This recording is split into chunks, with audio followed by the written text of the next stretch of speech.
យោស្បៀនមកជួនបងប្អូនពិសិដ្ឋអាណិតណាស់ទាំងក្មេងទាំងចាស់ទៅរត់ពីខ្លួនចឹងធីមពូបារាំងបានរៀបចំស្បៀងអង្គចំនួន2 តុនម្ហូបនិងគ្រឿងទេសសម្រាប់200គ្រួសារហើយក៏មាននំចែកក្មេងៗផងដែរអាណិតក្មេងៗណាស់ចង់ទៅរៀនតែត្រូវរត់ពីខ្លួនដោយសារតែពូសៀមចង្រៃឈ្លានពានកម្ពុជាអត់ឈប់ឈរ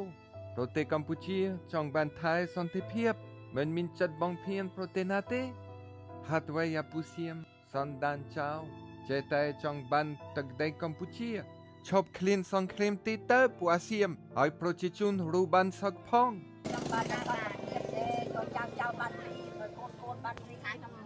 ហើយសូមអរគុណដល់បងប្អូនខ្មែរទាំងអស់ទាំងក្នុងប្រទេស